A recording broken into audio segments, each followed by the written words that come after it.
Cristo e seus discípulos estão assentados no Monte das Oliveiras. O sol já se pôs e as sombras da noite crescem sobre a terra. Jaz em plena vista uma moradia esplendorosamente iluminada, como para uma festa. A luz jorra das aberturas e um grupo expectante indica que um cortejo nupcial está prestes a aparecer.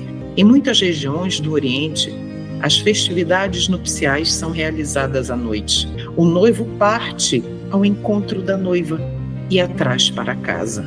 À luz de tochas, o séquito dos nubentes sai da casa paterna para o seu próprio lar, onde um banquete é oferecido aos convidados. Na cena que Cristo contemplava, um grupo espera o aparecimento do séquito nupcial para ele se juntar. Na adjacência do lar da noiva, esperam 10 virgens trajadas de branco. Todas levam uma lâmpada acesa e um frasco de óleo. Todas aguardam ansiosamente a aparição do esposo. Há, porém, uma tardança. Quantas vezes eu e você já não estudamos a parábola das 10 virgens, não é mesmo? Quantas e quantas vezes já não vimos mensagens, pregações, estudos? E hoje eu trago aqui para vocês o meu estudo pessoal, a minha reflexão, o meu devocional. Eu queria compartilhar o meu devocional com vocês. Eu gostaria de dizer que esta parábola, ela é riquíssima e ela não se esgota. Você vai estudar aqui comigo, mas outros mais significados podem surgir das suas leituras. Mas aqui eu apresentei o contexto, o cenário que Cristo estava contemplando, e aí ele proferiu as seguintes palavras em Mateus 25, verso 1. Então o reino do céu será semelhante a 10 virgens que, tomando os seus lampiões, saíram ao encontro do noivo. Quando Cristo diz isso, ele inicia usando a seguinte palavra: então. Então é um conectivo na língua portuguesa. E este conectivo indica uma sequência de tempo, de ações. E algo foi dito antes, dito, e aí vem a conclusão. Então, o reino do céu será. E este será está no tempo futuro. Então não era uma parábola para os dias de Cristo. Era uma parábola para os derradeiros dias. Era uma parábola que descreve o que estaria acontecendo em termos principalmente espirituais nos derradeiros dias que antecedem o retorno do Salvador. Mas se começa com um então, quer dizer que algo estava acontecendo antes, não é verdade? A versão da Bíblia que eu vou estar usando é a versão King James Fiel. Então eu queria convidar, não para ler todo o capítulo 24, mas nós sabemos que no capítulo 24, o Senhor Jesus Cristo nos descreve todos os acontecimentos do mundo, no mundo físico, no mundo social, no mundo natural, no mundo espiritual. Nós vamos ler apenas alguns dos últimos versos, que são, digamos assim, o fechamento de Mateus 24, para nós entendermos o que o Senhor Jesus Cristo quer nos dizer. Por favor, abre Mateus 24, verso 42, em que o Senhor Jesus Cristo faz um alerta para nós. Ele diz o seguinte: vigiai, portanto, porque não sabeis a que hora há de vir o vosso Senhor. Vigiai. Cristo está finalizando esta narrativa que no cânon bíblico foi organizada como um capítulo 24, porque na verdade, no original não existia essa divisão em capítulos. É um texto único, corrido, é uma narrativa só. Aí pule para o verso 4, do 44. Por isso estai vós prontos também, porque a hora que não pensais o Filho do Homem virá. Quem é, pois, verso 45, o servo fiel e prudente, a quem seu Senhor fez governante sobre sua casa, mordomo de todas as coisas, para dar-lhe sustento na devida estação? 46. Bendito é aquele servo que o seu Senhor, quando vier, achar assim fazendo. Pule para o 48. Mas se aquele servo mau disser em seu coração: o meu senhor tarda em vir, e começar a espancar os seus conservos, e a comer e a beber com os beberrões, verso 50, virá o senhor daquele servo no dia em que ele não o espera e na hora que ele não sabe, e cortá-lo-á pelo meio, e destinará a sua parte com os hipócritas, e haverá pranto e ranger de dentes. E o texto continua: então, o reino dos céus será semelhante a 10 virgens.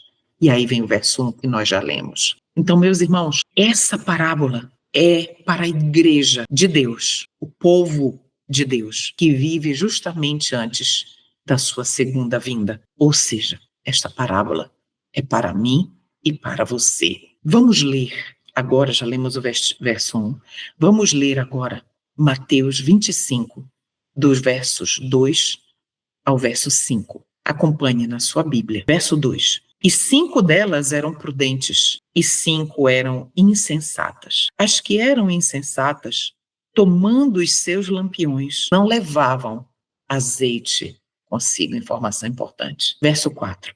Mas as prudentes levaram azeite em suas vasilhas, com os seus lampiões. E o verso 5. E tardando o noivo, houve um período de tardança. E tardando o noivo, todas elas cochilaram e dormiram. E eu gostaria de te convidar, vai ser projetado aí na sua tela, te convidar a ler o comentário inspirado de Deus a respeito destes versos. E começa dizendo o seguinte: na parábola, todas as 10 virgens saíram ao encontro do esposo. Todas tinham lâmpadas e frascos. Por algum tempo, não se notava a diferença entre elas. Assim é com a igreja, que vive justamente antes da segunda vinda de Cristo. Este é o contexto, queridos. O Senhor Jesus Cristo está nos descrevendo o estado em que eu e você estaríamos nestes últimos dias que antecedem o encontro, o meu e o seu encontro com o Salvador. Vamos avante. Todos têm conhecimento das Escrituras. Todos ouviram a mensagem da proximidade da volta de Cristo e confiantemente o esperam. Como na parábola, porém, assim é agora. Há um tempo de espera. A fé é provada. Quando se ouvir o clamor, aí vem o esposo, sair-lhe ao encontro, em Mateus 25, verso 6, muitos não estarão preparados, não têm o óleo em seus vasos, nem em suas lâmpadas. Estão destituídos do Espírito Santo. Nós sabemos que a lâmpada representa a palavra de Deus. Salmo 119, verso 105. Lâmpada para os meus pés é a tua palavra e luz para o meu caminho. Mas nós lemos que nem todas as virgens tinham o azeite, tinham o Espírito Santo. O próximo texto, a continuação desse texto diz assim: sem o Espírito de Deus, de nada vale o conhecimento da palavra. A teoria da verdade, não acompanhada do Espírito Santo, não pode vivificar a mente e nem santificar o coração.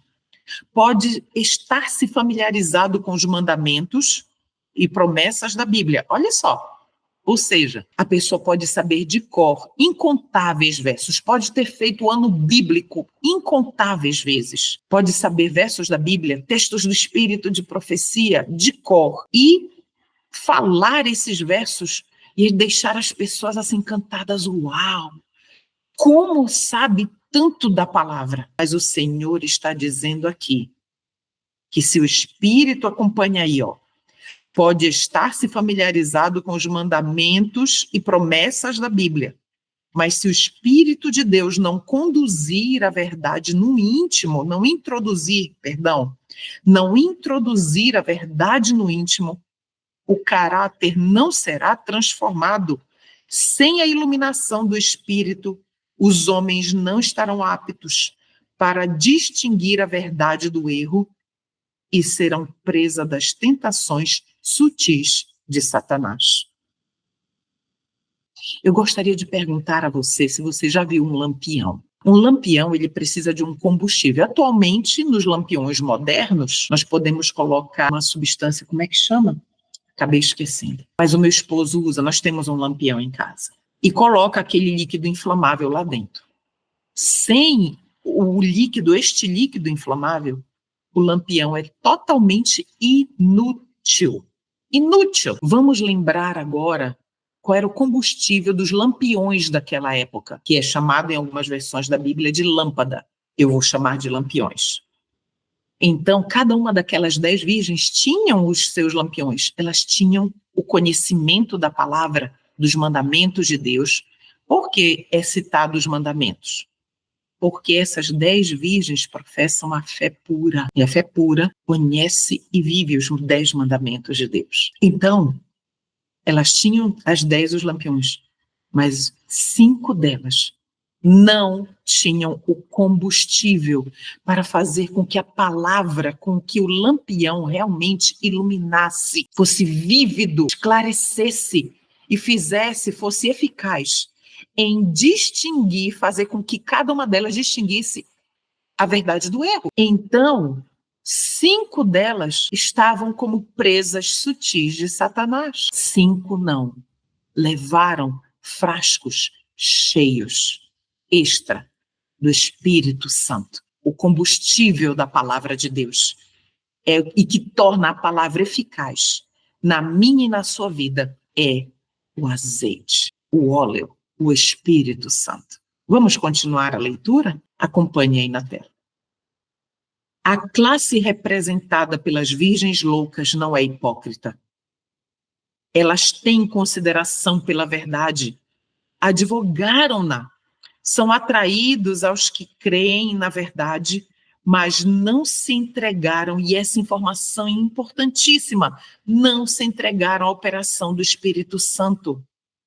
Não caíram sobre a rocha que é Cristo Jesus e não permitiram que sua velha natureza, isso aqui é fundamental, fosse quebrantada.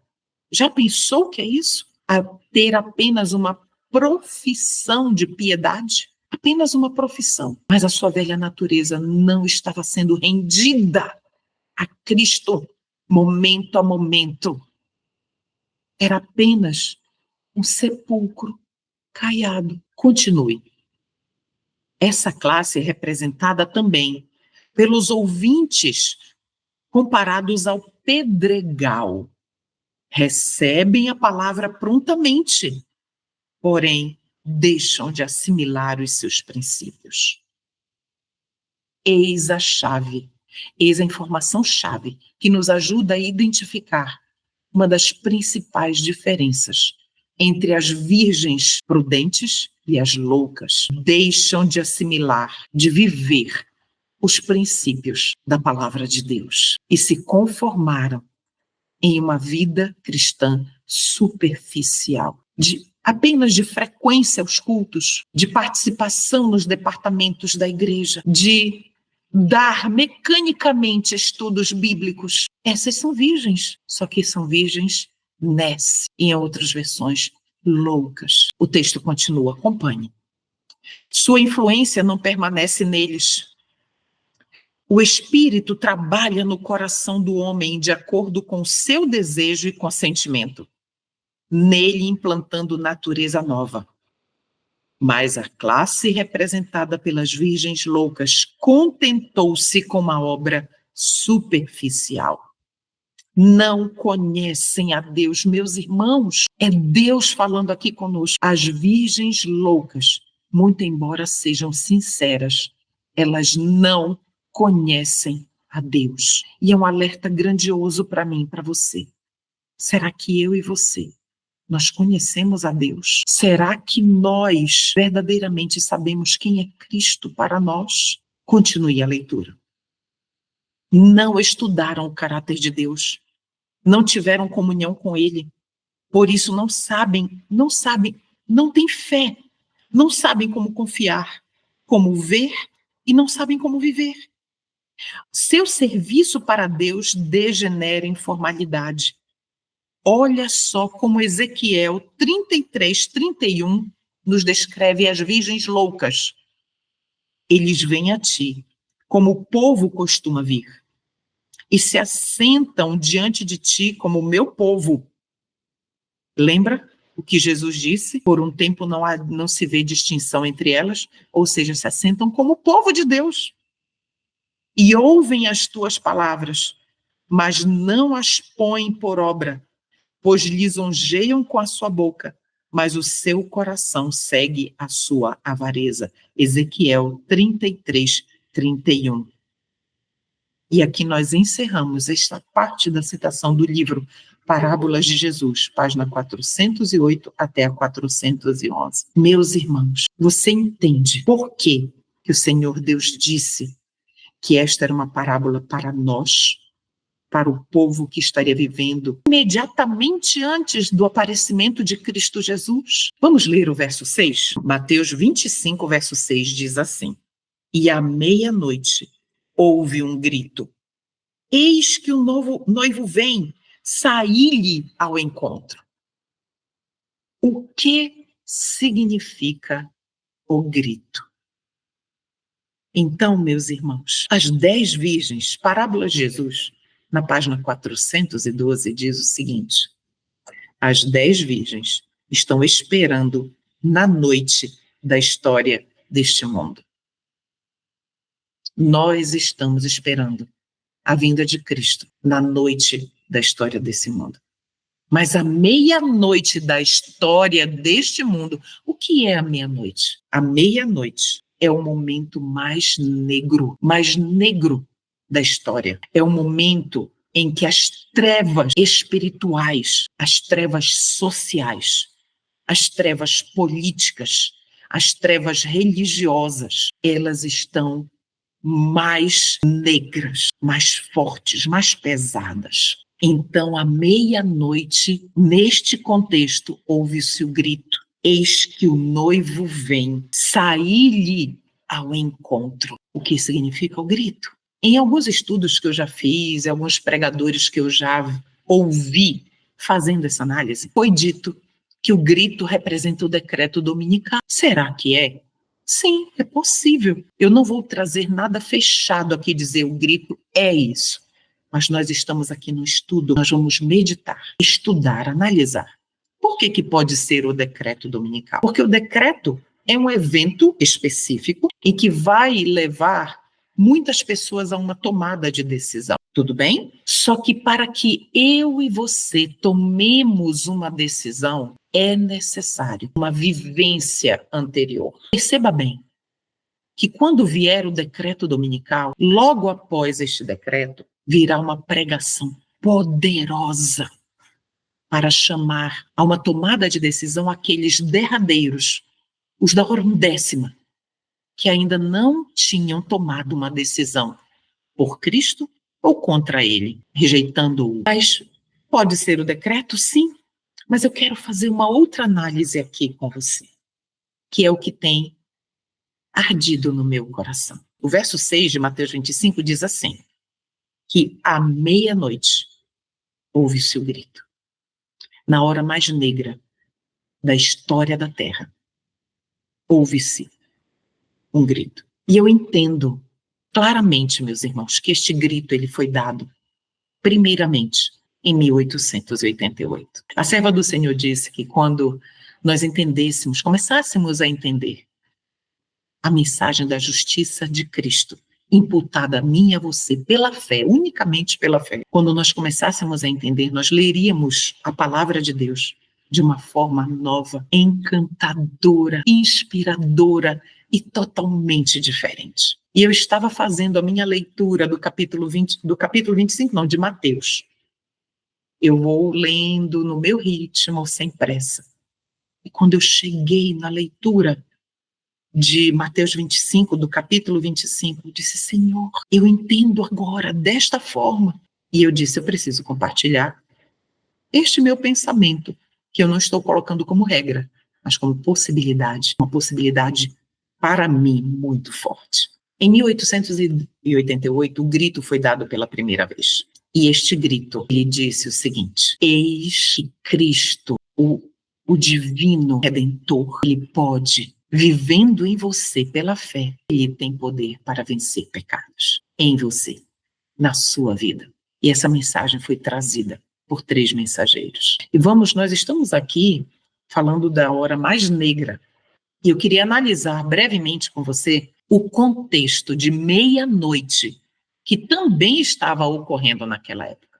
Então, meus irmãos, a notícia do decreto dominical, ela não é um chamado a um despertamento. Ela não é um chamado a uma vida de santidade. Ela não é um chamado, o decreto não é, a promulgação do decreto dominical, não é um chamado para o preparo, para o selamento e para o encontro com Cristo. Mas é algo que sacode a nossa vida e diz, e agora, o que temos que fazer, não é verdade? Muito bem. Mas a outra possibilidade é que esse grito tenha sido dado em 1888 e continuou sendo dado em anos subsequentes pelos 3 mensageiros. Em 1888 estava tudo alinhado perfeitamente para que Cristo voltasse, para que o povo estivesse se preparando para um brevíssimo encontro com Cristo. A Igreja Adventista do Sétimo Dia ela foi organizada como igreja em 1863. E neste mesmo ano foi fundada a NRA. O que é a NRA?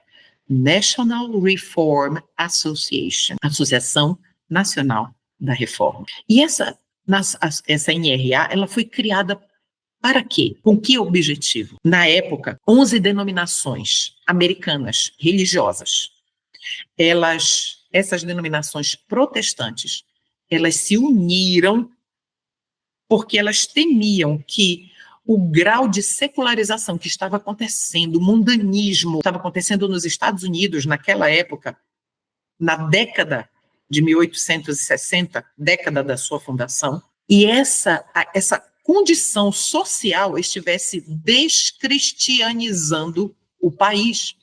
Então, essas 11 denominações, elas se uniram para preservar a moralidade nos Estados Unidos. Esta iniciativa, ela estava apoiando algumas coisas que talvez você que esteja conectado aos acontecimentos mundiais vai se familiarizar. Qual eram as premissas? Primeiro, ter um dia separado por lei para adoração. Essa era uma reivindicação da NRA.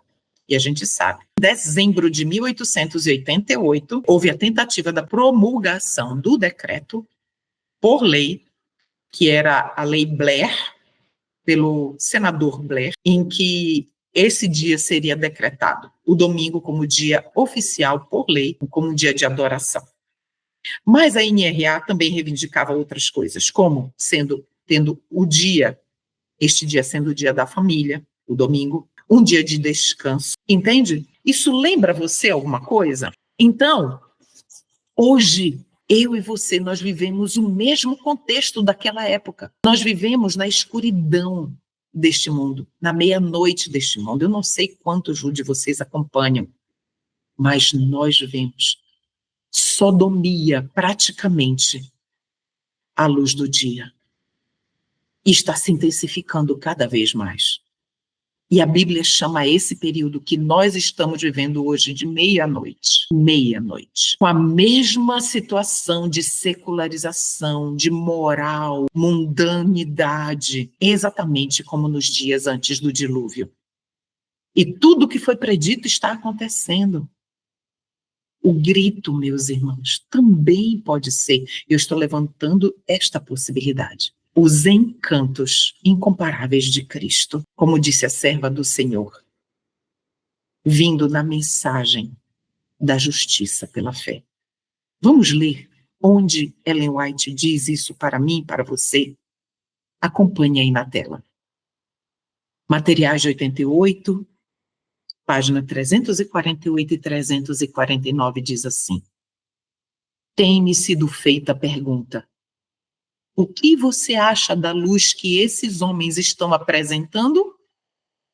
Ora, eu a tenho apresentado a vocês nos últimos 45 anos, os encantos incomparáveis de Cristo. É isso que tenho tentado apresentar à mente de vocês. Quando o irmão Wegener apresentou essas ideias em Minneapolis, foi o primeiro ensino claro sobre esse assunto que eu havia ouvido de quaisquer lábios humanos, exceto em conversas entre mim e meu esposo. Eu disse a mim mesma, é porque Deus me apresentou o assunto em visão que eu vejo tão claramente. E eles não o podem ver, porque nunca lhes foi apresentado como o foi a mim.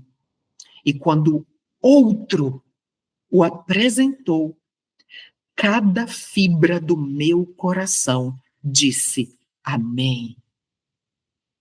Meus irmãos, esta é a mensagem que desperta as 10 virgens. É esta a mensagem que sacode as 10 do seu estado de sonolência e letargia espirituais. É esta mensagem que é a terceira mensagem angélica e que prepara o povo para o alto clamor do terceiro anjo e o recebimento da chuva serôdia. Então, meus irmãos, estejamos atentos aos encantos incomparáveis de Cristo, porque a semelhança daquela época, de 1888, o grito está sendo dado novamente agora. Busque por si mesmo.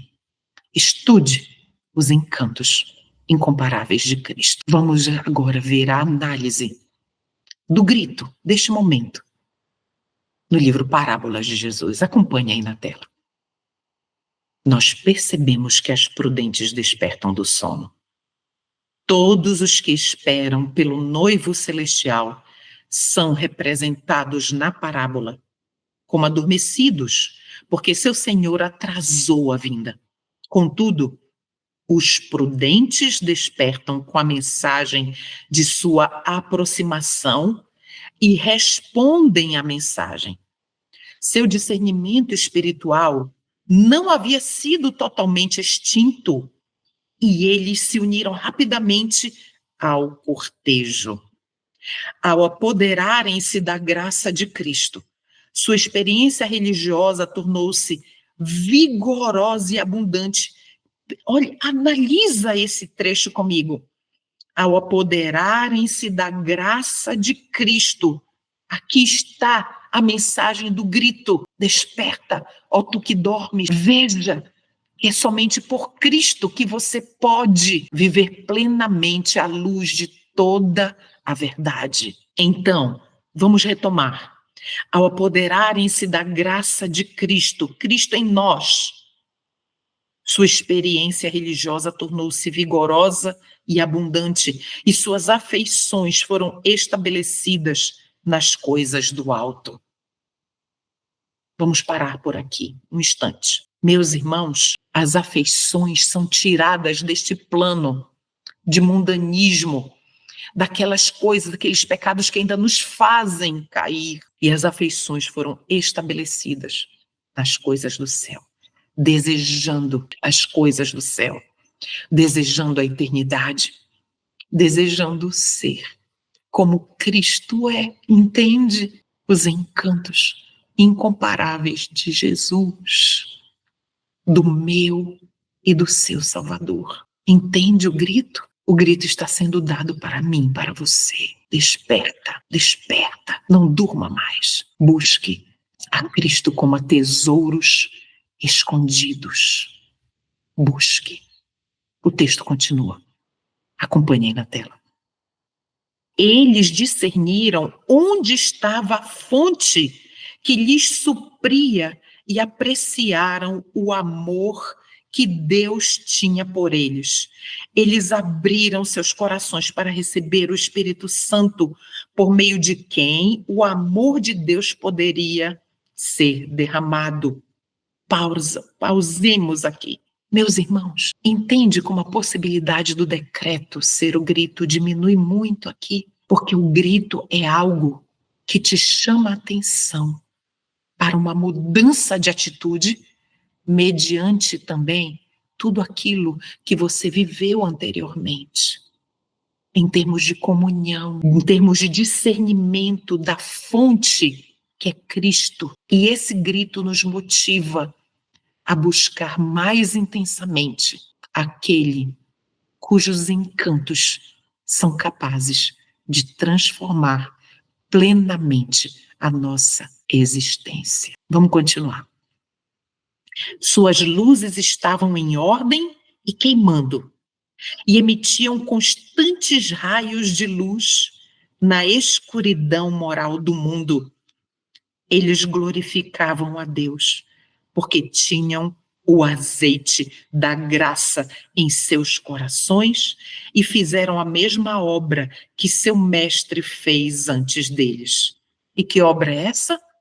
Sair para buscar e salvar aqueles que estavam perdidos. Essa é a minha e a sua missão. Buscar e salvar os que estavam perdidos, principalmente dentro da nossa própria casa, representando a Cristo no nosso lar. Eu representando a Cristo para o meu esposo e o meu esposo representando para mim. E nós representando para os nossos filhos. E se você é filho, representando a Cristo para seus pais. Este é o chamado, é o grito de Cristo para nós. Eis o noivo, eis Cristo, saí-lhe ao encontro. Busque-o muito mais intensamente. Vamos analisar aqui agora, sair-lhe ao encontro. O que é necessário para sair ao encontro de Cristo? Você já pensou nisso? Ainda estamos aqui no verso 6. Sair-lhe ao encontro. Então acompanhe aí a análise. Nenhuma cerimônia exterior pode substituir a simples fé e a renúncia completa do eu. Todavia, ninguém se pode esvaziar a si mesmo do eu. Somente podemos consentir em que Cristo execute a obra. Parábola de Jesus, página 80. Então, meus irmãos, o que está dizendo aí para nós? O que é necessário para nós sairmos ao encontro do noivo? Nós não podemos nos esvaziar por nós mesmos. Somente podemos consentir que Cristo execute a obra em nós. Sim, Senhor, eu permito. Ajuda-me, Senhor, a não ser mais maledicente. Ajuda-me, Senhor, a não ser mais mentirosa. Ajuda-me, Senhor. Eu permito que o Senhor tire de mim todas essas tendências herdadas e muitas vezes cultivadas, que eu cultivei para o mal. É somente assim, meu irmão e minha irmã. Eu tenho sido fornicador, meu Senhor. Eu tenho sido adulto, eu tenho sido invejoso, eu tenho sido rancoroso, eu não perdoo, eu não tenho perdoado quem tem me causado dor e sofrimento, quem tem me causado injustiça. Tira esse espírito, Senhor, da falta de perdão de mim. É assim, unicamente, que nós podemos nos preparar para sair ao encontro do noivo. Leia comigo mais uma citação que amplia um pouco mais a esse respeito. Sair ao encontro. Acompanhe aí. Não é só o princípio da vida cristã que esta entrega do próprio eu deve ser feita. Deve ser renovada a cada passo dado em direção ao céu. Atenção agora. Todas as nossas boas obras dependem de um poder que não está em nós. Portanto, deve haver um contínuo almejar do coração após Deus. Uma contínua, fervorosa, contrita, confissão de pecado e humilhação da alma perante Ele. Só podemos caminhar com segurança por uma constante negação do próprio eu e confiança em Cristo. Consegue entender como nós podemos, a única forma de sair ao encontro do noivo é esta. Primeiro, o nosso coração precisa estar continuamente almejando Deus. Continuamente. Nós precisamos, de forma contínua também e fervorosa, confessar nossos pecados de forma contrita e humilhar nossa alma perante Cristo. Isto é, sair ao encontro do noivo. Nós só podemos, a citação diz que nós só podemos caminhar com segurança por meio de constante é segundo a segundo, por meio de constante negação do próprio eu e, para isso, confiar em Cristo. Isto é ser declarado justo por Ele. Você consegue compreender isso? Aqui nós temos toda a explicação do que é necessário sair ao encontro do noivo. Vamos ler agora o verso 7. Acompanhe na sua Bíblia. Então todas aquelas virgens se levantaram e prepararam os seus lampiões. Todas perceberam que precisavam seguir o noivo. E precisavam seguir o noivo e não mais dormir. O grito mostrava que elas estavam dormindo, que elas haviam estado dormindo, mas o grito mostrava também que elas não poderiam mais dormir. E aí vem o cortejo. O que é o cortejo? Você já havia parado para pensar no cortejo, no âmbito da parábola de Mateus 25? Vamos ler comigo? Acompanhe aí. Parábolas de Jesus, página 406, diz o seguinte: sonolentas despertam, de repente, e levantam-se. Vem o cortejo aproximando-se, resplandecente de tochas e festivo, com música, ouvem as vozes do esposo e da esposa. Parábolas de Jesus, página 406. Meus irmãos, alguns detalhes importantes dessa citação. Elas veem o cortejo, ou seja, o noivo vinha com pessoas despertas junto com ele. Elas veem um grupo de pessoas que não havia dormido e que estava acompanhando Cristo. Entende? Há aqueles, meus irmãos, que não dormiram e estão acompanhando o cortejo. E o verso diz: e prepararam seus lampiões. E aí eu pergunto, o que envolve preparar os lampiões? O que envolve? Nós vimos que um lampião sem azeite, sem combustível, sem o óleo, é inútil. Então, nós percebemos claramente que as prudentes tinham a lâmpada e tinham o azeite, o Espírito Santo. Vamos acompanhar a análise desse trecho, deste verso 7? Acompanhe. Os dois grupos de vigias representam as duas classes que professam estar à espera do seu Senhor. São chamadas virgens porque professam fé pura. As lâmpadas representam a palavra de Deus. Diz o salmista: lâmpada para os meus pés é a tua palavra e luz para os meus caminhos. O óleo é símbolo do Espírito Santo. Assim é representado o Espírito na profecia de Zacarias. Atenção, meus queridos, a esta profecia de Zacarias. Abre aspas para a profecia de Zacarias. Tornou o anjo que falava comigo, diz Zacarias, e me despertou, como a um homem que é despertado do seu sono, e me disse: que vês? E eu disse: olho, e eis um castiçal todo de ouro, e um vaso de azeite no cimo, com as suas 7 lâmpadas, e cada lâmpada posta no cimo tinha 7 canudos. O texto continua. E por cima dele, 2 oliveiras, uma à direita do vaso de azeite e outra à sua esquerda. E falei e disse ao anjo que falava comigo, dizendo: Senhor meu, o que é isto? E respondeu e me falou, dizendo: não por força, nem por violência, mas pelo meu espírito, diz o Senhor dos Exércitos.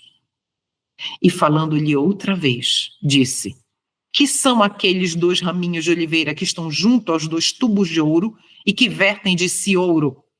Então ele disse: estes são os 2 ungidos que estão diante do Senhor de toda a terra.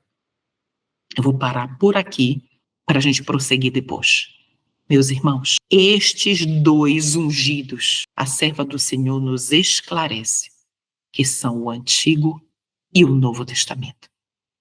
A lâmpada para os meus pés e para os seus pés, a palavra de Deus. Então, o Senhor aqui, nesta visão de Zacarias, está nos dizendo que a palavra, a lâmpada da palavra de Deus, é a única capaz, de nos guiar os pés, mas não pode ser sozinha. Porque os fariseus, meus irmãos, eles tinham a lâmpada, mas eles não tinham o azeite que era conduzido pelos canudinhos, que era vertido pelos canudos desta visão de Zacarias.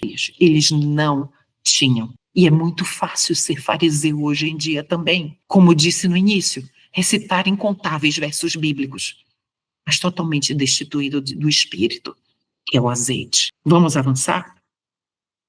Das 2 oliveiras, o dourado óleo era vazado pelos tubos de ouro nas taças do castiçal. E daí, nas lâmpadas de ouro que iluminavam o santuário.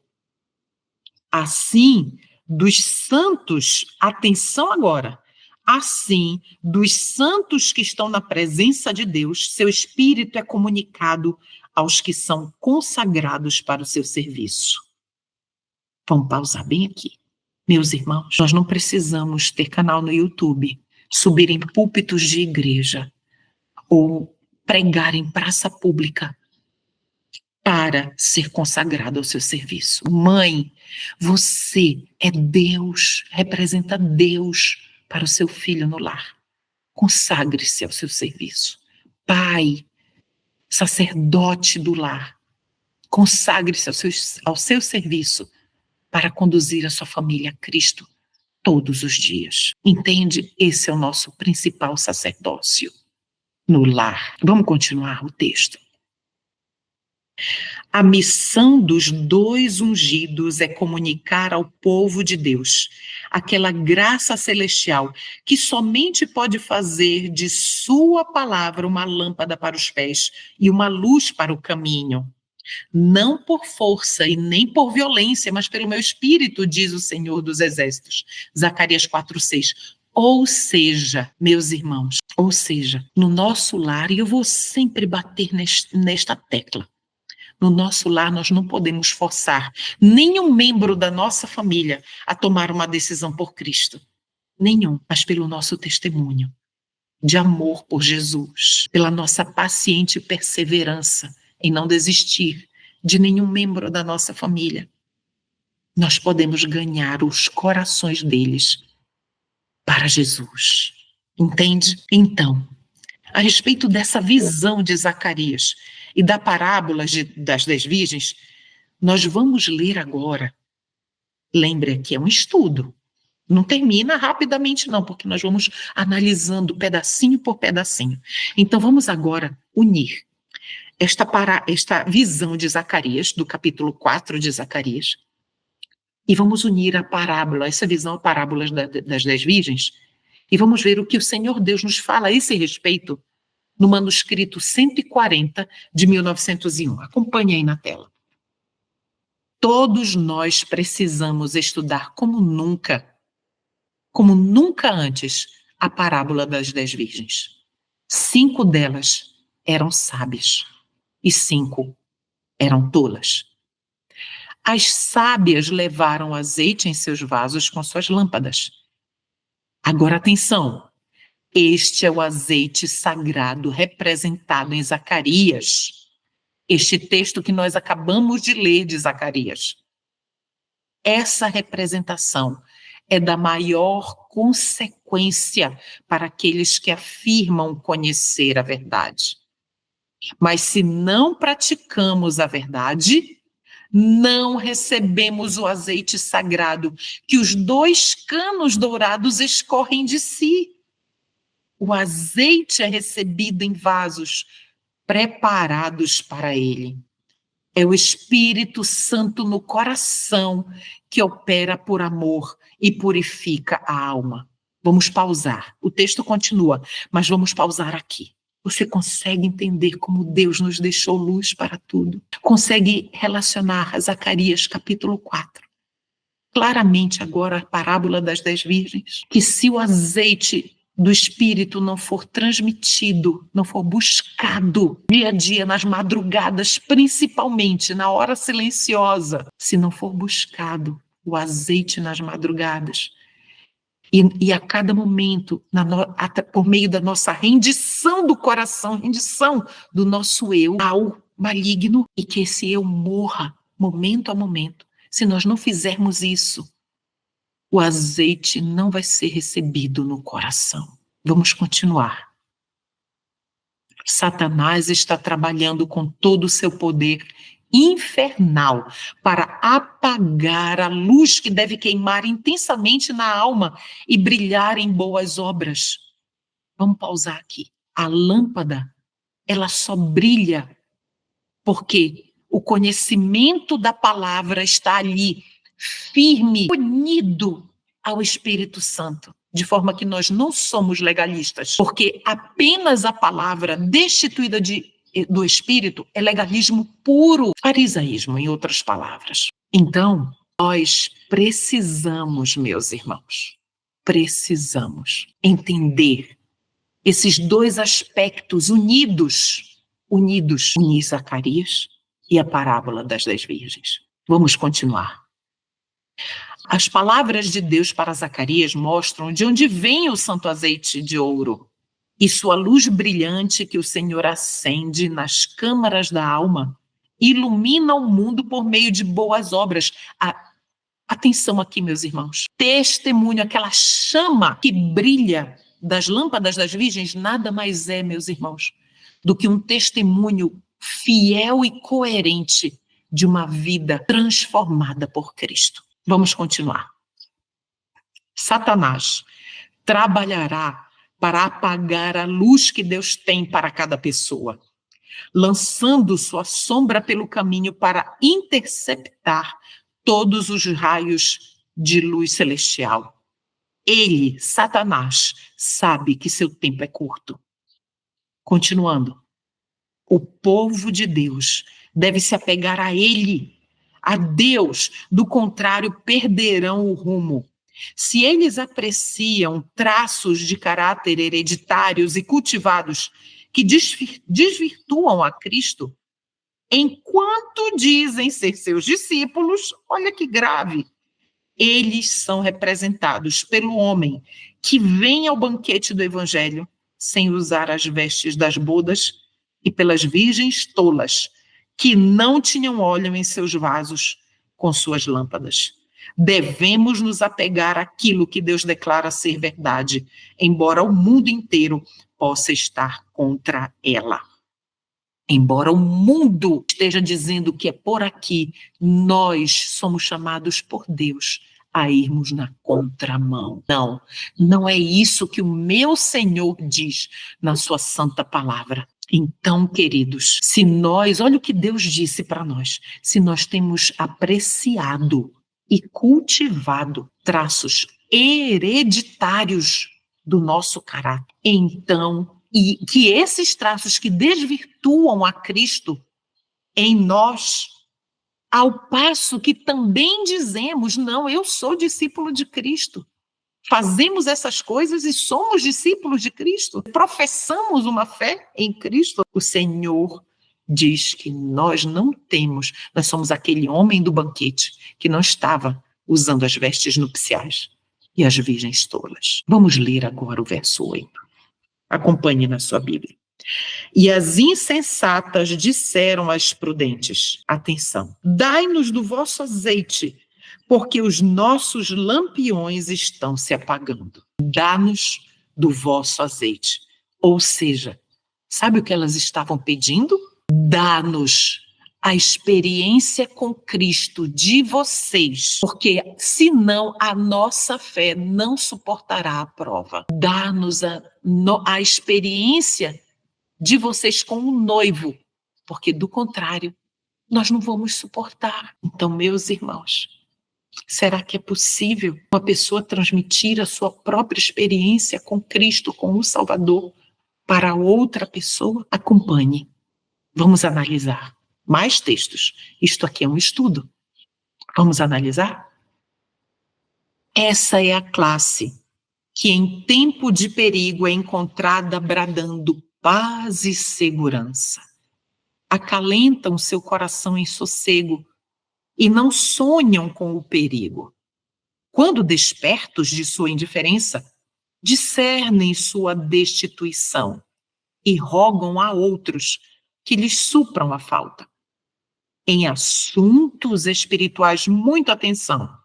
Em assuntos espirituais, porém, ninguém pode remediar a deficiência de outros. A graça de Deus tem sido oferecida livremente a todos. Tem sido proclamada a mensagem do Evangelho. Quem tem sede, venha. E quem quiser, tome de graça da água da vida. Apocalipse 22, 17. O texto continua. Todavia, o caráter não é transferível. Ninguém pode crer por outro. Ninguém pode receber por outro o Espírito. Ninguém pode dar a outrem o caráter que é o fruto da operação do Espírito. Ainda que Noé, Daniel e Jó estivessem no meio dela, no meio da terra, vivo eu, diz o Senhor Jeová, que nem filho nem filha eles livrariam, mas só livrariam a sua própria alma pela sua justiça. Ezequiel 14, 20. Vamos pausar aqui. Meus irmãos, o Senhor Deus nos deixa claro algo que é muito transparente, muito simples de entender. Dai-nos do vosso azeite. Ou seja, elas queriam ter a experiência espiritual, religiosa, a experiência de comunhão com Cristo que as outras 5 virgens tinham, mas isso é impossível. O Senhor está dizendo que mesmo que se Noé, Daniel, Jó vivessem aqui na terra, por sua própria experiência, por seu caráter, por sua experiência com Cristo, eles só salvariam a si mesmos. Porque, meus irmãos, a vida com Cristo é uma caminhada individual, ela não é coletiva. Não é coletiva. Você ser de 15ª, 8ª, 3ª geração de adventistas do 7º dia não tem peso nenhum para Deus. Não tem peso, porque as gerações anteriores de adventismo na sua família é o coletivo. O Senhor olha para o teu coração individual. Vamos continuar a leitura do texto.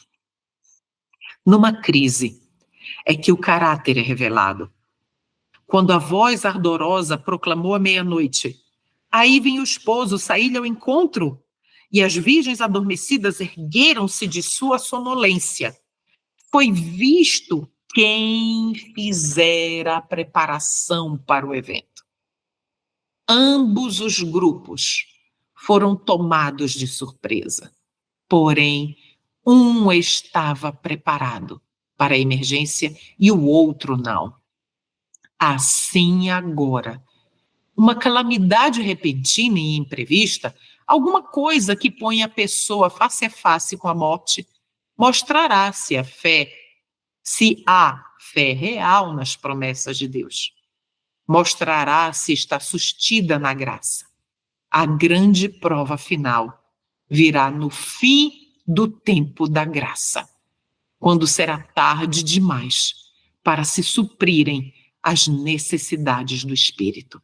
E, meus irmãos, eu não posso ler esse texto. Quando eu estava lendo, eu já li incontáveis vezes, mas perceba que quando a gente relê algo, nós não somos mais a mesma pessoa de quando nós lemos. Nós já tivemos outras experiências espirituais com a palavra, com o Senhor Deus, com Cristo Jesus. Já temos outro conhecimento da palavra. E aqui nós vemos, quando nós lemos isso, a grande prova final virá no fim do tempo da graça. Meus irmãos, não tem como eu não lembrar de Daniel 11:45.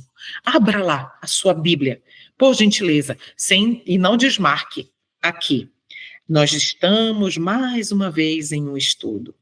Vamos aqui para o livro de Daniel. Então, eu não estou projetando a Bíblia. Você está lendo aí na sua Bíblia, na sua casa. Daniel 11, verso 45, nos diz assim: é Gabriel explicando para Daniel a visão. Gabriel diz o seguinte: e ele plantará os tabernáculos do seu palácio entre os mares no glorioso Monte Santo. Todavia, ele encontrará seu fim e ninguém o ajudará. Aqui está falando do rei do norte. Quando você tiver oportunidade, estude sobre o fim do tempo da graça, que está entre Daniel 11:45, a destruição do rei do norte, que vem logo depois que se segue a esse acontecimento. Segue-se Daniel 12:1. E naquele tempo em que o rei do norte será destruído, este aí é o marco que nos indica que o tempo da graça está próximo. Não é a data, é a proximidade. E a serva do Senhor nos alerta. Ele não diz, o Senhor Deus não disse o dia da sua volta, mas é um dever nosso sabermos a sua proximidade. E aqui, em Daniel 11:45, nos mostra exatamente o evento que marca a proximidade do fechamento da porta da graça.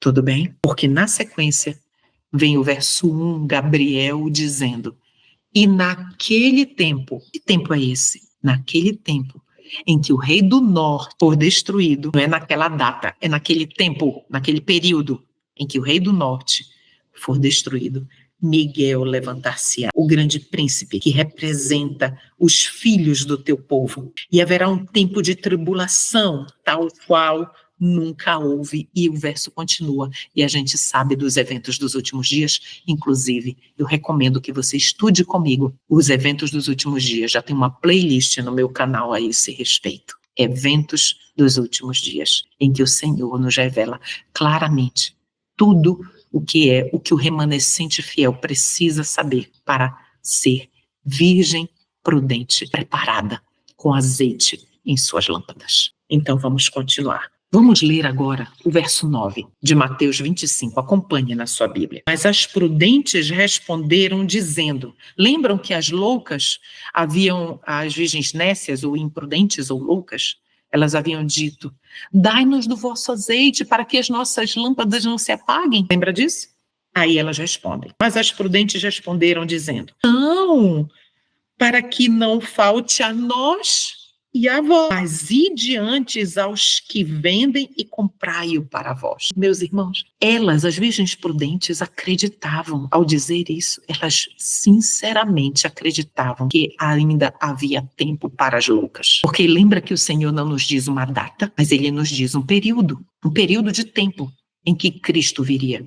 Então, as prudentes acreditavam que ainda dava tempo delas se prepararem espiritualmente para o encontro com o noivo. E aqui elas dizem algo que me chamou muita atenção.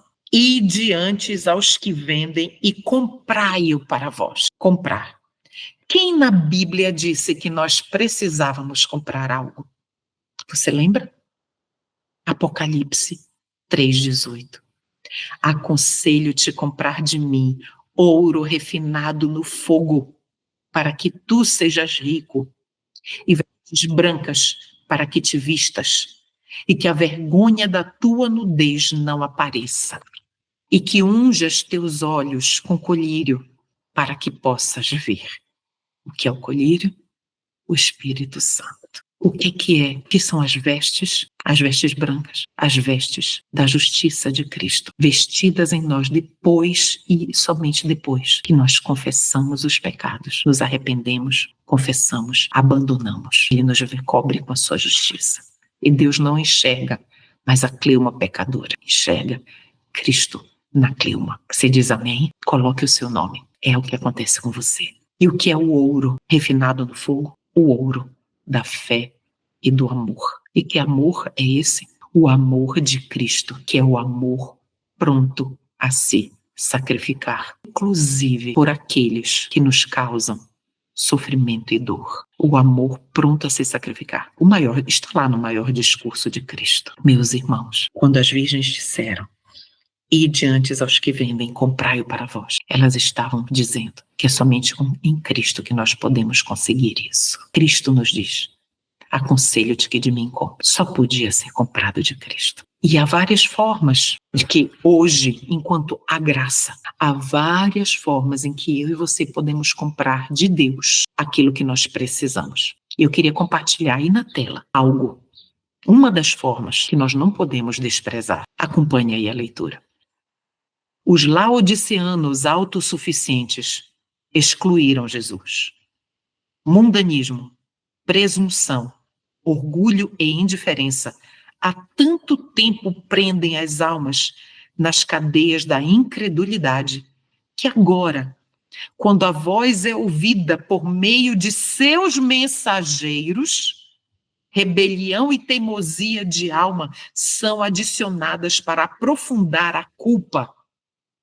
Vou parar bem aqui. Uma das formas que nós, virgens, podemos comprar de Deus, de Cristo, aquilo que ele disse em Apocalipse 3,18, que nós precisamos comprar, é por meio dos mensageiros que o Senhor Deus envia. Vamos continuar o texto. Vestido com suas vestes inúteis de justiça própria, eles se sentem insultados quando lhes dizem que estão nus. A voz do Salvador, então, é ouvida o seguinte: eis que por meio de meus mensageiros designados estou à porta e bato. Irás permiti-lo entrar? Isso está na carta que Ellen White escreveu para o pastor Stephen Haskell. Meus irmãos, por quem, como é uma forma de que eu e você podemos comprar azeite, colírio, ouro, vestes, por meio dos mensageiros designados por Cristo. E quando uma mensagem é dada e a pessoa ela fica com raiva, pois está vendo o seu pecado, ninguém sabe, mas ela mesma se vendo naquela declaração do seu pecado, ela não vê como um ato de amor a Deus para que ela se arrependa e confesse. Ela se rebela, rejeita e combate. Estão rejeitando a Cristo, entende? Estão rejeitando uma forma de comprar de Deus o caráter. Prepara e que o capacita a estar de pé quando não mais houver intercessor no Santíssimo do Santuário Celestial. Vamos ler o verso 10. E tendo elas ido comprá-lo, olha só, as virgens foram. Elas também achavam que dava tempo. E tendo elas ido comprá-lo, chegou o noivo. E as que estavam preparadas entraram com ele para as bodas e a porta foi fechada. Verso 10. Ou seja, e tendo elas ido buscar ter a experiência vital com Cristo, que elas haviam negligenciado, que elas haviam mantido apenas uma aparência de piedade, só que não havia mais tempo. Elas não conheciam verdadeiramente o Senhor. Meus irmãos, todos nós, sem exceção, recebemos uma medida do Espírito Santo. Todos, sem exceção. Todas as pessoas que você olhar na rua, todas, e eu e você, inclusos, recebemos uma medida do Espírito Santo. Mas somente aqueles que se humilham aos pés de Cristo, somente aqueles que ouvem as mensagens enviadas por Deus e vivem essas mensagens pela fé em quê? Pela fé no Salvador. Somente estes é que receberão o Espírito Santo, mais do Espírito Santo, receberão mais azeite em suas lâmpadas. Vamos agora para ler dos versos 11, os últimos versos, do 11 ao 13. Depois chegaram também as outras virgens, dizendo: Senhor, Senhor, abre para nós. Mas ele, respondendo, disse: em verdade vos digo, eu não vos conheço. Vigiai, pois, Cleuma. Coloque o seu nome agora. Vigiai, pois, Cleuma, porque não sabeis o dia nem a hora em que o Filho do Homem há de vir. Vamos ler o que a inspiração nos diz a respeito destes últimos versos, principalmente deste: não vos conheço. Acompanhe. As palavras mais tristes que caíram em ouvidos mortais são aquelas da sentença: não vos conheço. Unicamente a comunhão do Espírito que desprezastes poderia unir-vos à multidão jubilosa que estará no banquete das bodas. Não podeis participar dessa cena. Sua luz incidiria sobre olhos cegos e sua melodia em ouvidos surdos. Seu amor e alegria não fariam soar de júbilo corda alguma do coração entorpecido pelo mundo. Sois excluídos do céu por vossa própria inaptidão para a sua companhia. Então, meus irmãos, as escolhas pessoais que foram feitas ou que deixaram de ser feitas determinarão a exclusão das pessoas do céu. O texto continua. Não podemos estar prontos para encontrar o Senhor acordando ao ouvir o brado, aí vem o esposo, e então tomar nossas lâmpadas vazias para enchê-las. Não podemos viver apartados de Cristo aqui e ainda assim estar aptos para a sua companhia no céu. Na parábola, as virgens prudentes tinham óleo em seus vasos com as lâmpadas, os dois juntos. Suas lâmpadas arderam com chama contínua pela noite de vigília. Contribuíram para aumentar a iluminação em honra ao esposo.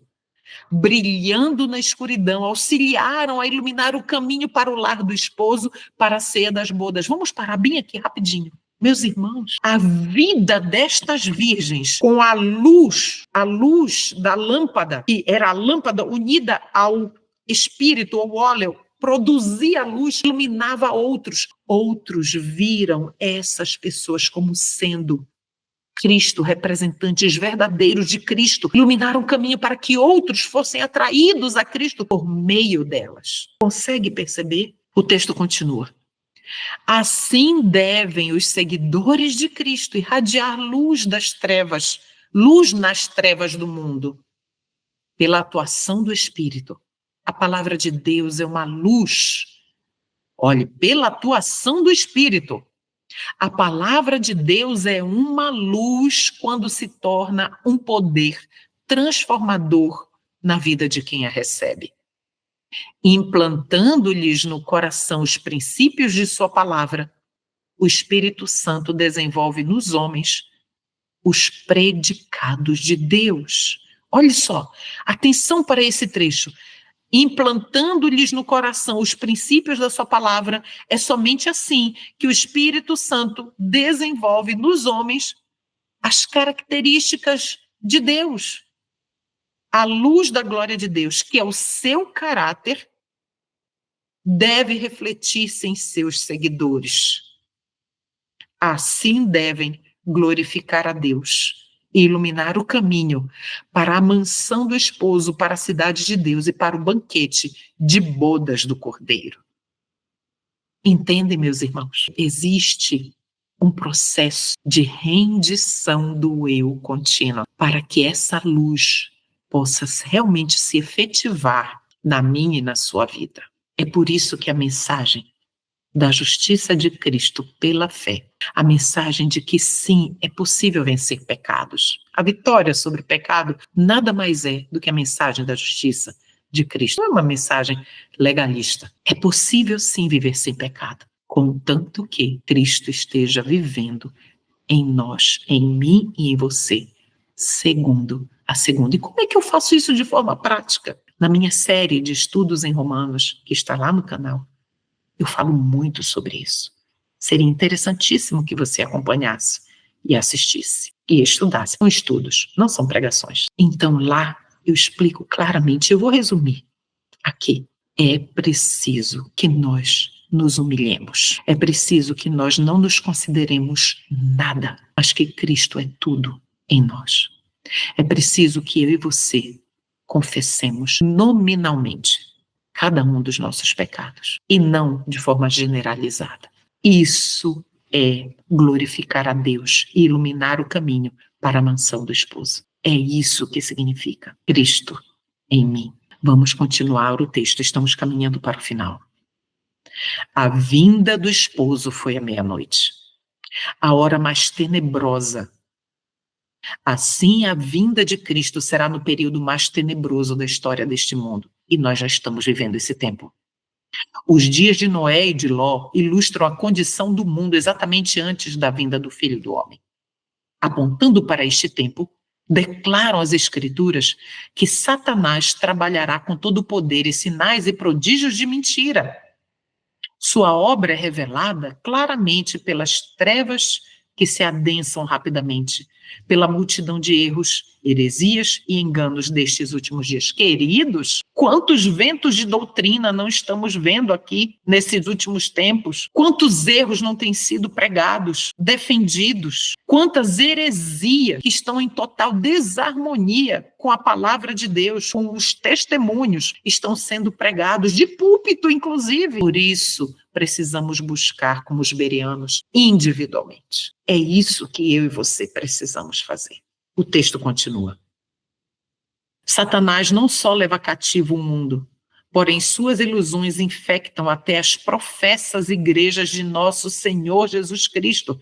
Pausa aqui. Entende, meus queridos, como não podemos defender nenhuma denominação religiosa como sendo a menina dos olhos de Deus? O Senhor Deus tem uma igreja neste mundo. Não é uma placa, não é um CNPJ, não é, meus irmãos. É uma igreja invisível que está se preparando para o encontro com o esposo. E existe um cortejo que está caminhando com Cristo nesta terra. Lembra o que Ellen White disse? Há Enoques em nosso meio. Vamos retomar o texto. A grande apostasia se desenvolverá em trevas tão densas como as da meia-noite, impenetráveis como a mais intensa escuridão. Para o povo de Deus, será uma noite de prova, noite de lamentação, noite de perseguição por causa da verdade. Mas nessa noite de trevas brilhará a luz de Deus. Queridos, o povo de Deus tem sido difamado, perseguido, humilhado, caluniado, mas a luz de Cristo tem brilhado por meio deste pequenino povo humilhado e perseguido. Ainda tem brilhado. O texto continua. A escuridão do falso conceito acerca de Deus é que está envolvendo o mundo. Não temos, meus irmãos, não temos o conceito correto da divindade, de quem é Deus. Precisamos buscar, saber verdadeiramente quem é Deus. Os homens estão perdendo o conceito do caráter de Deus. Este tem sido mal compreendido e mal interpretado. Neste tempo deve ser proclamada uma mensagem de Deus, uma mensagem de influência iluminante e capacidade salvadora.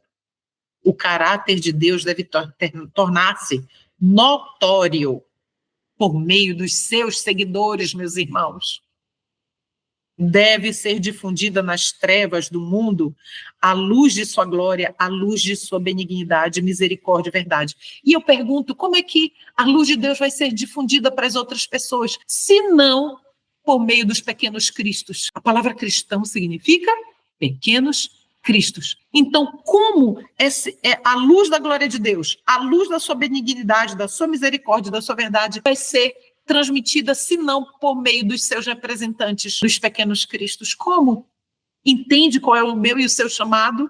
Para sermos verdadeiramente prudentes, carregando a lâmpada ali e aquela chaminha, que é o testemunho coerente de uma vida rendida a Cristo, atraindo outros para Jesus. Entende? Como tudo se interrelaciona, está tudo interligado. Os que aguardam a vinda do esposo devem dizer ao povo: eis aqui está o vosso Deus, Isaías 40, verso 9. Os últimos raios da luz misericordiosa, a última mensagem de graça deve ser dada ao mundo. É uma revelação do caráter do amor divino. É a terceira mensagem angélica. Os filhos de Deus devem manifestar sua glória. Revelarão em sua vida e caráter o que a graça de Deus por eles tem feito. Essa é a mensagem da justiça de Cristo pela fé. Entende como a mensagem, esta mensagem, que é a terceira mensagem angélica e que é a mensagem da verdadeira educação, porque o objetivo da verdadeira educação é restaurar os filhos de Deus em mim, você, em nossos filhos, a imagem de Cristo na alma. Então, isso é a mensagem da justiça de Cristo pela fé. É a verdadeira educação e é a mensagem do terceiro anjo. Entende, meus queridos, como está tudo interligado? Então, os filhos de Deus devem manifestar sua glória, é o que está dizendo o texto, e revelarão em sua vida e caráter o que a graça de Deus por eles tem feito. O texto continua, mas ninguém pode dar aquilo que não possui. Na obra de Deus, a humanidade nada pode originar. Ninguém pode, por seus próprios esforços, tornar-se para Deus um portador de luz. O amor de Deus, continuamente transmitido ao homem, é que o habilita a comunicar luz. Então, o que habilita a mim e a você? O que nos habilita a comunicar a luz de Cristo? O amor de Deus, continuamente transmitido ao homem. Meus irmãos, o nosso chamado é elevadíssimo e é extremamente nobre e honroso representar Cristo nesta terra. Toda pessoa tem o privilégio de ser um conduto vivo, pelo qual Deus pode comunicar ao mundo os tesouros de sua graça, as insondáveis riquezas de Cristo.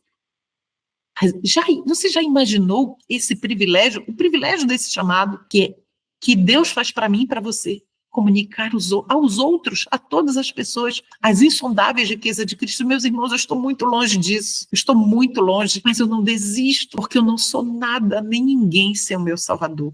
E assim é com você, não é verdade? Vamos continuar o texto. Nada há que Cristo mais deseje do que agentes que representem ao mundo seu espírito e caráter. Não há nada de que o mundo mais necessite que da manifestação do amor do Salvador mediante a humanidade, mediante eu e você. Todo o céu está à espera de condutos pelos quais possa ser vertido o óleo santo para ser uma alegria e bênção para os corações humanos. A religião de Cristo significa mais que perdão de pecados. Significa remover nossos pecados e encher o vácuo com as graças do Espírito Santo. Significa iluminação divina e regozijo em Deus. Significa um coração despojado do próprio eu e abençoado pela presença de Cristo. Quando Cristo reina na alma, a pureza e libertação do pecado. A revelação da glória do Senhor na forma humana. Atenção, queridos, a revelação da glória do Senhor na forma humana trará o céu tão perto dos homens que a beleza que adorna o templo interior será vista em todos os que o Salvador habita. Cristo verdadeiramente em nós. Os homens serão cativados pela glória de um Cristo que vive em nós.